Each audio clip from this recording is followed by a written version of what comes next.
I got a lot of like, I got some negative messages, but a lot of really positive messages from my tweet thread about RFK.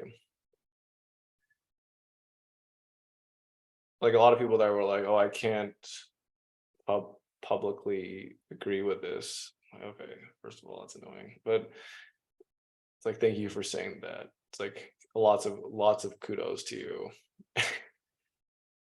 And it is like these like part of why it felt nerve-wracking for me to post it was because I am someone that a lot of people do wonder what I think and look up to is like I don't know, it's a little bit too binary to me, but like a lot of people do follow what I'm thinking and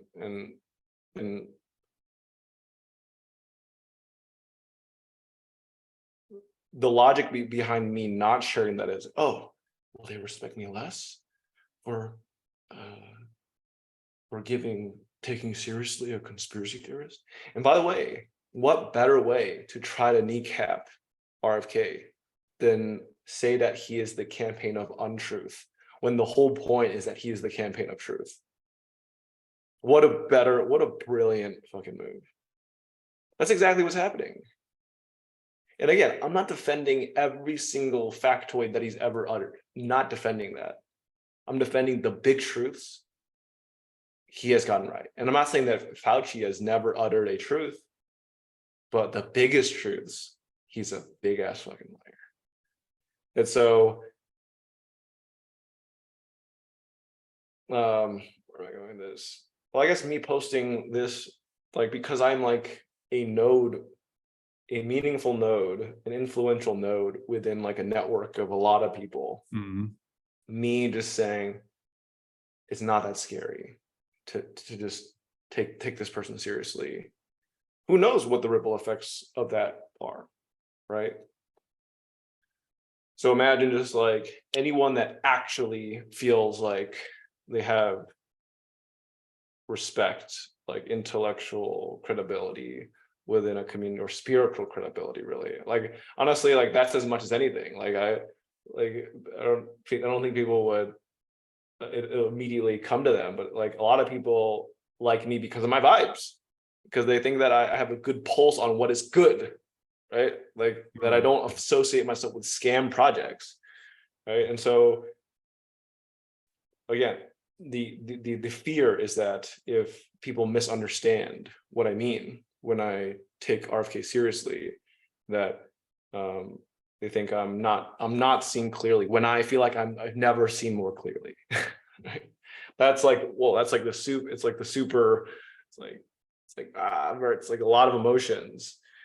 It's like and I know that I would have felt way worse by not posting it because I had the idea to post it, and if I didn't post it, I'd be like, wow, if I can't have a little bit of courage, who can have courage?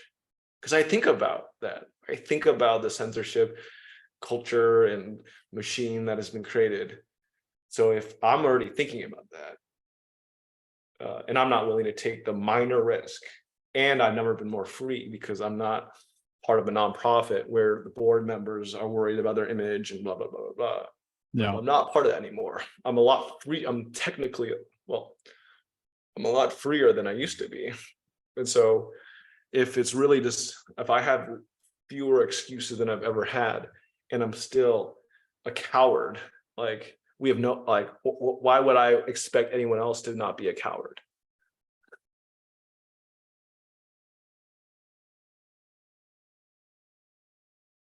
Yeah. Yeah, I commend you for that. And I also went through a very similar process with my most recent Substack, where I was posing tough questions about LGBT pride movement and progressivism. And I could feel that censoriousness of like, who amongst the people who I'd love to connect with are going to write me off because of culture war, prisms, and so on. But I'm one of the very few people who has the economic freedom because my employer doesn't give a fuck about what I do creatively, that I actually have a responsibility because I know for a fact that all of my You do, friends you do, with yeah.